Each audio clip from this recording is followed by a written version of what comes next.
Hello everyone and welcome to Pilates Back to Health.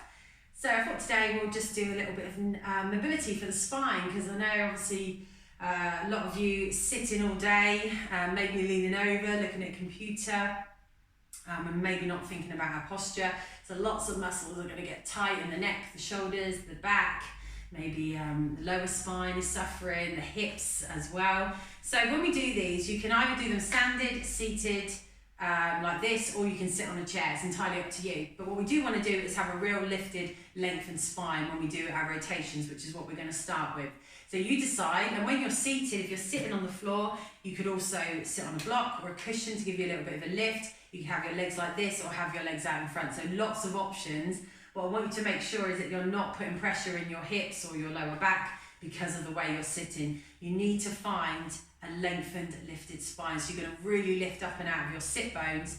You're going to imagine the crown of your head is being pulled up to the ceiling. So remember, crown of the head, not chin. And we're going to draw our chin back and we're going to drop our shoulders into our back. We're going to activate our core. So I want you to be working that center. So gentle tightening around the center. And if you can, drawing up of your pelvic floor. And just feel the difference as soon as you do that to how maybe you're naturally sitting when we're focused on other things. And feel how good that feels. Okay, so let's bring some movement in. We'll start from the neck. So we're just going to take a natural breath in. And as we breathe out, just turn our head to look to our right shoulder. So we only turn the head just as far as comfortable. Breath in, come center. And then we breath out and turn to our left shoulder. And then breath in, center. Breath out, rotate. So rotating in the neck. Breath in. Now just be aware you're not starting to drop your spine. So we're always strengthening. When we're doing mobility work, we're thinking about core work at the same time. Gentle core, a lifted spine. Making sure we're not letting our shoulders start to creep up to our ears, especially if we naturally hold tension there. Feel them dropping into your back as the crown of your head lifts up. Just breathing out into your stretch, into your gentle movement there. Let's do one more, and then we're going to come to center. Now we're going to look up to the ceiling. So we bring some hyperextension in, stretch the front of the neck, and then we're going to gently just tuck our chin down and look down towards the floor.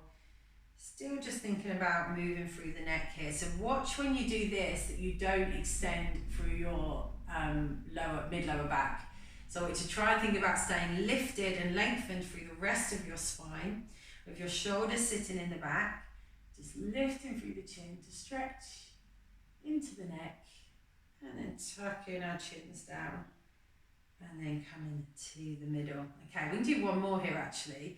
So now we're going to imagine we're going to make a circle in front of us with our nose. So we come up, we start a circle, we go round to the side, we look down, we circle all the way round, and back up to the top, and then reverse. You can also do these lying down. If you've got a ball, like a small squidgy ball, then you can have that half blown up, or whatever suits you. You can adjust it, obviously by having more or less air in it. And then you can do these exercises lying down, and that's so nice for the neck, because you can really obviously let the tension go out of the neck. Well done guys, make that the last one. And then just lengthen through the back of the neck again and lift up.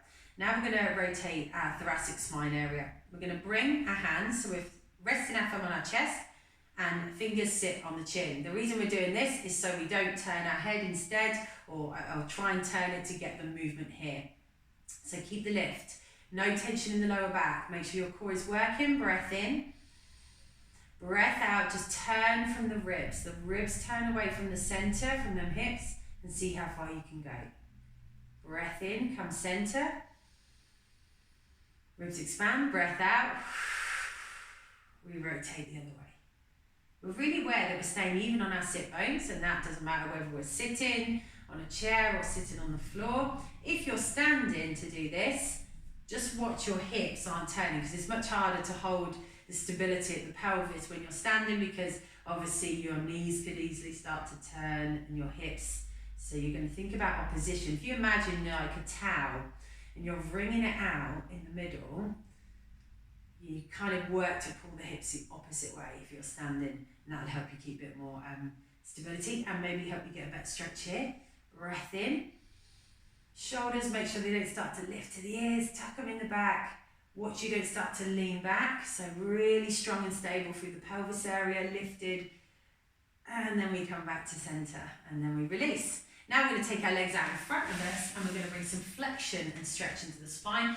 A lot of you might find that stretches the back of your legs as well. Now, if you struggle with that, bend the knees. When we go into spine stretch seated, again, you can do this seated on a chair. You'll have much more flexion and that will take much more pressure off your back as well. And obviously you can do a standing roll down, which again will bring much more pressure into the lower back. Just if you're doing a rolling down standing, make sure you're bending the knees a little bit more if you need to as well to protect the lower back. But if not, see how you get on. So we lift, shoulders in the back, take a breath in.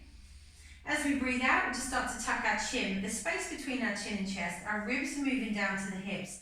We start to draw the crown of our head to our feet, but we're pulling back through our tummy. So we're not pressing the lower tummy into the legs. We're creating space, just a little bit of space. And then breathing in, start to roll back up. It's like our back's coming up against a wall, stacking the vertebrae one at a time. And then we just take a breath in and we breathe out and we start to try and really round segmental movement in the back, not just hinging on our hips forward and back with the spine. We need to roll the spine. So we now feel it. You could even do it up against a wall if you wanted to help you with techniques. You feel your back coming out lengthened into the wall and then you're gradually peeling it off. But your lower part of your back, that bottom of the lower spine, is pressing into the wall still, and your tummy is pulling it backwards.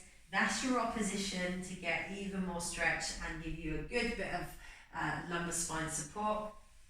Remember here, you can bend the knees if you need to as well as you're coming into it, and then coming up to the top and letting the shoulders drop into the back. So extension of the back, so we're going to do that as well, so we've not just done loads of flexion. I find the most comfortable position to do extension is on all fours. And we can bring flexion in here as well. Least amount of load going into the back, we can really drop the ribs, and we can then get some movement in the head again as well, and the lumbar spine.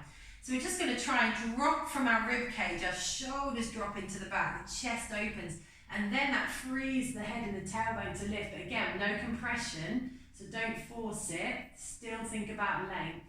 And then come the other way into a cat curl. And you can draw up for your tummy, you can push up for your chest and tuck your tailbone down to the back of your knees. And then go back the other way, drop. Once the ribs are dropping, we're going to get them to lead the movement. Shoulders drop into the back. And then maybe we can free the head to lift. But if you're tight in your neck, guys, don't try and force your head up. And don't do it before. So don't do this and then drop. Drop the shoulders, the ribs. Then free yourself to open your chest that little bit more. And then curling up into that cat curl. And then release it. And then we're going to come up onto our knees. Other muscle that we're probably finding is getting tight and shortened if we're sitting all the time is our hip flexors. So I'm going to teach you to do a good hip flexor stretch as well before we finish. So we're going to bring one leg out in front. So you want to do this on a mat, or you want to be kneeling on a towel. If you haven't got a mat, make sure you've got enough padding for your knees. One leg out in front, good alignment of both of our legs. So we try and get that back foot in line. We might be tempted to have it sort of sitting in here if the hips are tight. Get it out, and then make sure you're stacked directly on top of your legs. So you're not starting here and then hoping that you're going to get a hip stretch. You're back here. You're going to try and tuck your tailbone down to the back of your knees. You use the tummy, so tighten, lengthen the back, hips should start to stretch. I can feel that straight away. Tighten into the glutes if you can. Then, keeping it like that, you take that straight spine forward.